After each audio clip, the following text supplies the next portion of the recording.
Reprenez la mer en regardant Cap sur la pêche française avec Pavillon France.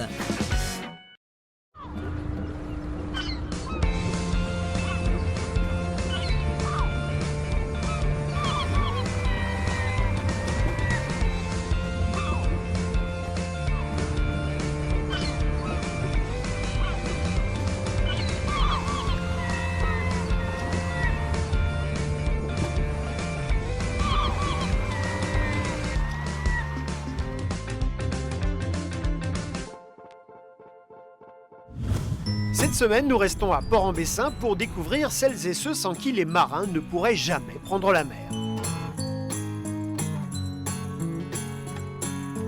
Une trentaine de navires fréquentent régulièrement le port, dont le Jérémy Teddy. C'est un chalutier de 18,50 m qui pêche au large une fois par semaine pendant 5 jours.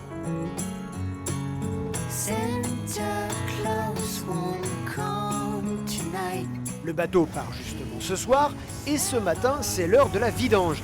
La mécanicienne en chef, c'est Agnès Marie. Depuis 7 ans, c'est elle qui met les mains dans le cambouis. On descend la machine.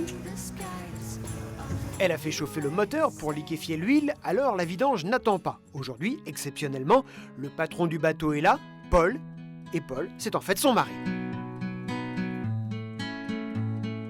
Toutes les 3 marées, elle vient vidanger l'huile du moteur. 80 litres de liquide usagé à remplacer, un travail particulièrement physique. Hop, voilà. Donc un chiffon pour pas en mettre partout. Voilà. Mais pour Agnès, la mécanicienne, c'est devenu une passion, une fierté. Le moteur de 450 chevaux, elle le bichonne, c'est une très lourde responsabilité. Pour moi, la machine, c'est le cœur du bateau. Donc si on veut que tout va bien, il faut que le cœur fonctionne. C'est son mari qui l'a incité à descendre dans la cale et qui lui a fait sa première formation. Il n'avait pas de mécanicien, donc c'était lui qui faisait l'entretien, les vidanges. Il est rentré cette fois-ci de mer, mais alors super fatigué.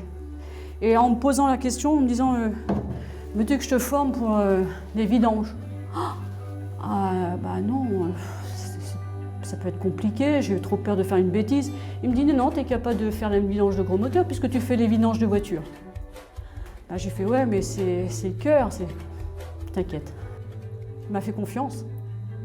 Et j'étais super contente parce que faire confiance à une femme dans un monde d'hommes, ça m'a fait avancer. Aujourd'hui, elle parle de mécanique avec les hommes sans peur du ridicule. Le tuyauteur du navire lui a donné quelques cours et petit à petit, elle s'est formée sur le tas. Je me rappellerai toujours parce que ça c'est trop rigolo. Il descend l'escalier et puis il croyait voir un homme. Puis il me regarde, pouf, bonjour. Je lui ai juste dit, mais ça vous dérange pas de travailler avec une femme ? Bien sûr, j'y connais rien, je suis là pour apprendre. Il me dit, ah non, au contraire. Et puis voilà. Quand il a tout mis dehors, le carter, les pièces du carter sur le parquet, waouh, ça me faisait peur. Et puis non, ça s'est très très bien passé. Le père d'Agnès était mécanicien, alors peut-être qu'en fin de compte, elle a un peu d'huile de moteur dans les veines, comme elle dit. Ouais, parce que alors, le bruit qu'on entend là, ça veut dire que le carter dit réserve à huile usée, vidé. Là, c'est vidé, là. Le bruit m'a dit, t'es arrivé au bout. Mais être une femme mécano dans un port n'a pas été toujours chose facile. C'est vrai que tout début, j'ai commencé mes vidanges. J'avais peur pour mon mari. Dans les VHF, entre mecs, bon, c'est toujours un petit coup. Et je me cachais avec mes bidons. Je me faisais pas voir au grand jour, au tout début que j'ai fait les vidanges. Et puis je me suis baladée avec mes bidons sous la criée pour bien faire voir que voilà. Je fais la vidange à bord du Jérémy Teddy. Oui. C'est un métier comme un autre. À quelques dizaines de mètres de là, Patrick Jam est charpentier de marine depuis plus de 30 ans.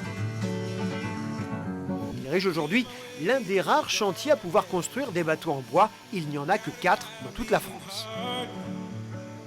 Ce bateau est arrivé il y a quelques jours, un 18 mètres de 140 tonnes construit à la fin des années 80. Problème, il a percuté violemment une jetée du port de Fécamp. On vient juste de commencer ce matin de démonter les parties avant. Suite au choc, ça a fait ça et ça a écarté. Là, il y a énormément de travail, Il y a à peu près 3 mois de travail. Toute la partie avant est à refaire Ici, on répare et on fabrique de toutes pièces les bateaux de plaisance, mais aussi les bateaux de pêche, à la fois en bois ou en polyester. Là, pour l'instant, je suis en train de prendre les mesures parce que pour faire le devis, parce que les assurances commencent à demander un devis. Donc, je suis en train de prendre mes cotes pour voir grosso modo le coût global des travaux. Patrick Jam est installé depuis 2004 sur le port. 5 bateaux sont déjà sortis de ses ateliers. Le reste du temps, l'activité varie entre l'entretien courant et la réparation de grande ampleur, comme sur ce bateau. Benjamin, tu prendrais ça pour commencer à les décoller plutôt que ça? Vous voyez, maintenant c'est plus facile pour eux. Ils ont pris quand même le verrouillé. Parmi les 11 salariés, il y a de nombreux corps de métier, ferronniers, menuisiers, ébénistes, et la plupart du temps, tous sont polyvalents. Ils sont en train de faire un portail. Ces menuisiers ont l'habitude de faire des aménagements dans les bateaux, mais de temps en temps, ils font, comme aujourd'hui, du travail plus classique. Disons que pour nous, charpentiers de marine, c'est plus facile à se reconvertir dans le bâtiment qu'un gars du bâtiment à venir chez nous. Parce que nous, vous voyez, on travaille dans l'espace. Il n'y a rien d'équerre, il n'y a rien de niveau et tout est dans les formes. Un menuisier, ça va marcher avec un fil à plomb et une équerre. Retour sur le Jérémy Teddy où la vidange suit son cours. L'huile usagée est presque entièrement vidée. Par contre, chérie, tu veux bien fermer le robinet de la nourrice, s'il te plaît? Nourrice, chemise, piston, soupape, autant de mots qui se sont ajoutés à son vocabulaire et qu'elle manie sans hésitation, mais parfois, son mari lui donne encore quelques tuyaux. Non, non. Bah si. Non, là. Bah non, mais moi je l'éteins là-bas. Bah, tu le fermes là. Ça vient là. C'est le fil qui t'amène le... Ça fait pareil. Ah bon? Mais oui. Sur le bateau, le mari et la femme deviennent le patron pêcheur et l'employé mécanicien. Mais il reste un couple avant tout. Fais attention, chérie, parce que tu te salis pas, parce que tu vas te faire disputer par ta femme si tu te salis. Travailler ensemble, c'est aussi une manière pour ce couple de prolonger les temps communs. Car Paul n'est à terre qu'1 jour par semaine, le lundi, et au retour de 5 jours de pêche. Et on est un binôme. Quand on voit un, on voit l'autre. Et vice-versa. Et entre Paul et Agnès, c'est une longue, très longue histoire. Moi j'ai 51 ans, elle a 50 ans, on a toujours été ensemble, on était dans le même quartier, on a fait l'école ensemble, on a fait notre catéchisme ensemble, on a fait les communions ensemble, et on s'est mariés ensemble. Dernière étape pour Agnès, la vérification du niveau d'huile. Et voilà. Donc, je suis bien entre les deux, entre le bas et le haut, et c'est ce qu'il faut. Donc, je suis bien, j'ai mes 78 litres. Opération terminée. Voilà, et lui, dans 350 heures, on refera le même. Agnès Marie s'occupe aussi de l'administration, des contrats, des factures, du suivi des réglementations, un soutien et un investissement qu'elle estime nécessaire en tant qu'épouse de pêcheur. Il y a 2 ans, elle a aussi été la première femme à entrer au conseil d'administration de Copéport, la coopérative de fourniture de pêche. À l'autre bout du quai, Patrick Jam inspecte un autre bateau. Celui-ci est posé en cale sèche depuis 1 semaine pour une intervention sur la coque. Dès qu'il y a un bateau qui monte, hop, on jette notre coup d'œil de professionnel, on regarde, on dit au patron, là il y a un petit truc, on le fait et puis voilà.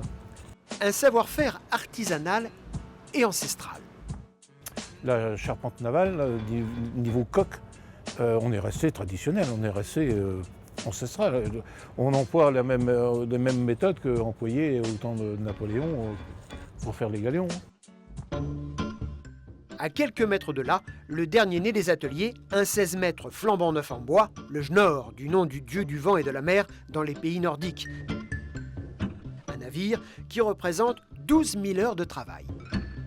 On part de rien, après on voit le squelette, la formation du bateau, ses formes, et puis voilà, après il y a le lancement, il y a le baptême.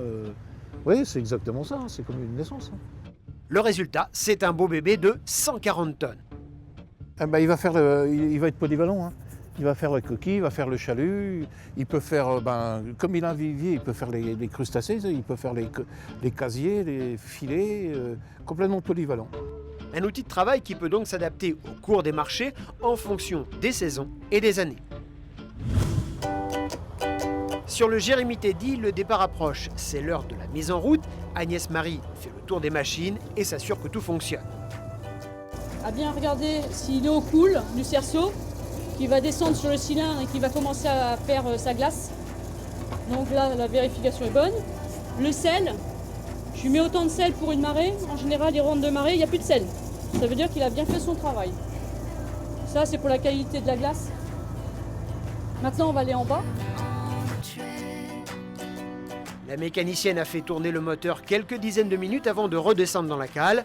Elle inspecte les courroies pour vérifier qu'elles ne sont pas dilatées, regarde une dernière fois le niveau d'huile, celui de l'eau et inscrit chaque détail sur son carnet de bord.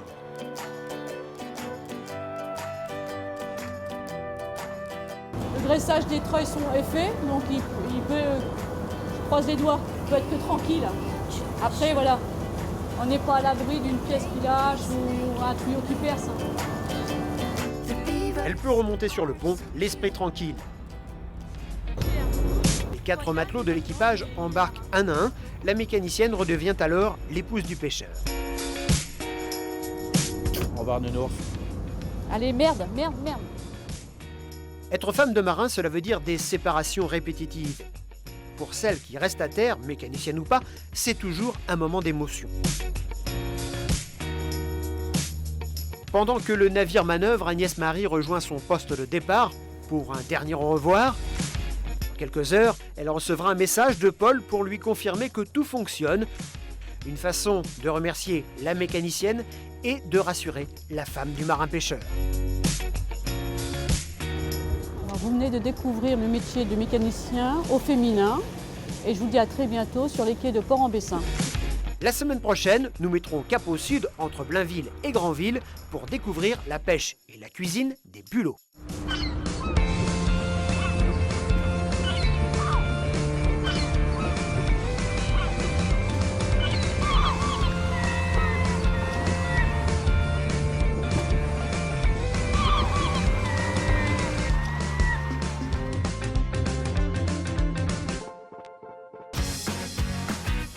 C'était Cap sur la pêche française avec Pavillon France.